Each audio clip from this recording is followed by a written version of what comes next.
दोस्तों स्वागत है आप सभी का एक बार फिर से हमारे अपने इस प्यारे से यूट्यूब चैनल प्रेमचंद लेक्चर्स में।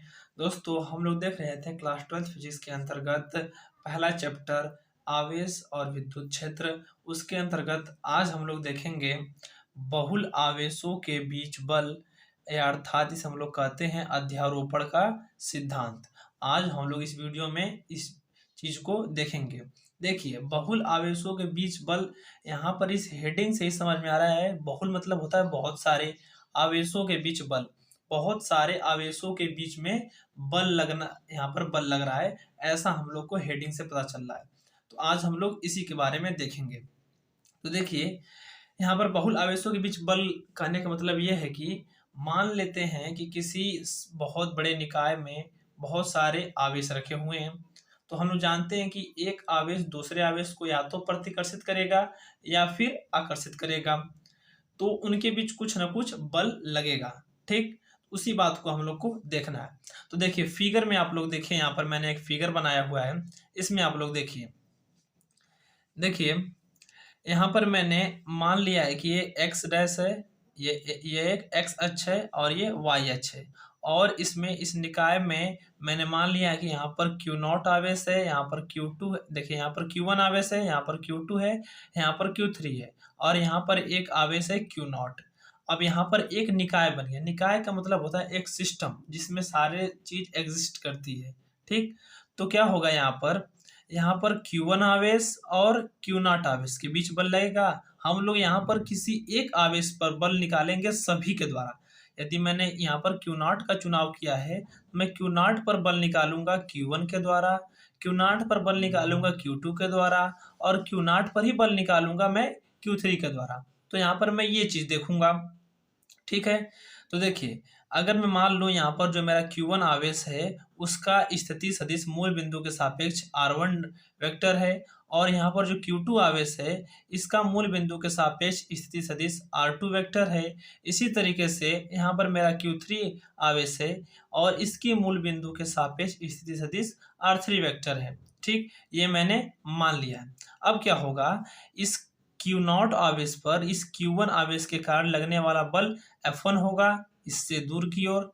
यदि मैंने ये मानकर चला है कि दोनों आवेश धनात्मक हैं, ठीक, या फिर दोनों सजातीय आवेश हैं, तो इसे प्रतिकर्षित करेगा तो बल आएगा दूर की तरफ। ठीक है, और यहाँ पर है Q0 आवेश और यहाँ पर है Q2 आवेश। Q0 पर Q2 के कारण जो बल लगेगा वो होगा F2 इससे दूर की ओर। इसी तरह से Q0 पर Q0 पर Q3 के द्वारा जो बल लगेगा वो होगा F3 इससे दूर की ओर। बस आप लोग को इतनी चीज ध्यान देनी है और मैं आप लोग को आगे बता रहा हूँ। देखिए हम लोग लिखेंगे इसमें क्या, यदि किसी निकाय में n आवेश हो तो n आवेश कहने का मतलब है कि बहुत सारे आवेश हैं, उनकी संख्या बहुत है। मान लीजिए हम लोग की उनकी संख्या n है, तो उनमें से किसी एक आवेश पर, जैसे कि मैंने मान लिया यहाँ पर क्यू नॉट आवेश पर अन्य आवेशों के कारण लगने वाला बल, इस एक आवेश पर अन्य आवेशों के कारण Q1 Q2 Q3 के द्वारा लगने वाला बल उनके अलग अलग बलों के सदिश योग के बराबर होता है। अर्थात इस Q0 पर लगने वाला बल इन सभी आवेशों के द्वारा अलग अलग लगने वाले बल F1 F2 F3 के सदिश योग के बराबर होता है। इसे ही हम लोग क्या कहते हैं, अध्यारोपण का हम लोग इसे ही सिद्धांत कहते हैं।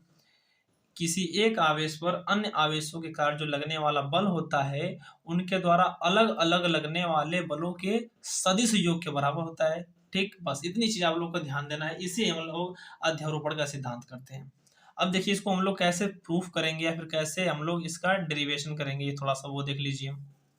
देखिए मैं आप लोग को बता रहा हूँ।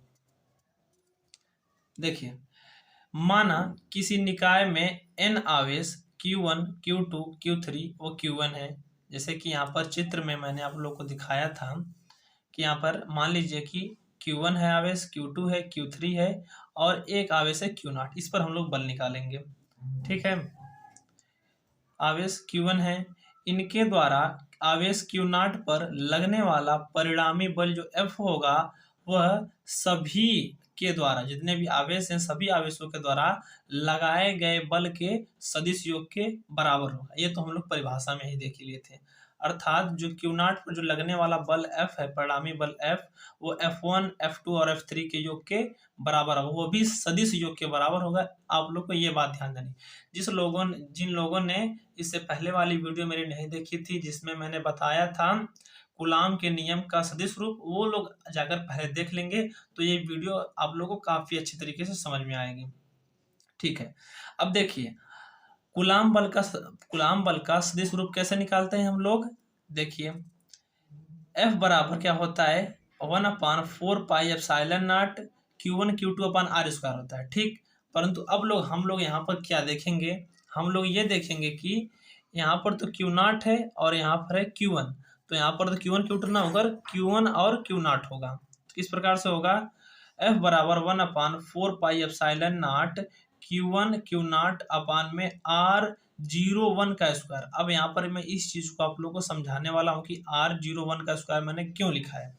देखिए अब यहाँ पर चित्र में देखिए आप लोग, देखिए ये जो Q1 आवेश है इसका स्थिति सदिश है R1 वेक्टर, और हम लोग को दूरी चाहती है, जिन आवेशों के बीच में हम लोग बल निकालते हैं उनके बीच की दूरी चाहती है, अर्थात हमें Q1 और Q0 के बीच की दूरी चाहिए। तो ये कैसे निकलेगा, हम लोग क्या करेंगे, ये मानेंगे कि Q1 और देखिए ऐसे मानेंगे हम लोग Q1 का स्थिति सदिश Q0 के सापेक्ष।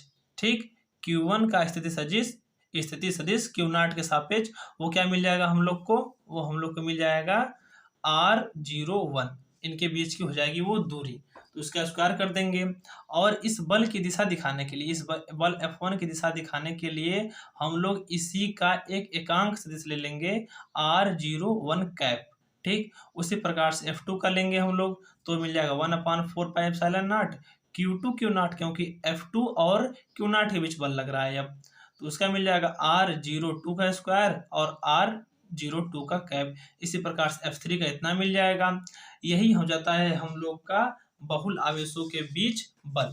अब देखिए इसको क्या करना है, अब एक बार आप लोगों को 1/4πε0 कॉमन कर लेना है। कैसे कॉमन करेंगे, जब सब में से 1/4πε0 आप कॉमन करेंगे तो सिर्फ ये अंदर की चीज जितनी सारी है वो बच जाएंगी और ये बाहर आ जाएगा। बस यही होता है बहुल आवेशों के बीच अध्यारोपण का सिद्धांत और उनके बीच लगने वाला बल। आशा करता हूँ कि आप लोगों को ये वीडियो बहुत पसंद आई होगी, और यदि कोई इसमें मुझसे त्रुटि हो गई हो तो आप लोग प्लीज़ कमेंट कीजिए। ठीक है, मिलते हैं किसी नेक्स्ट वीडियो में।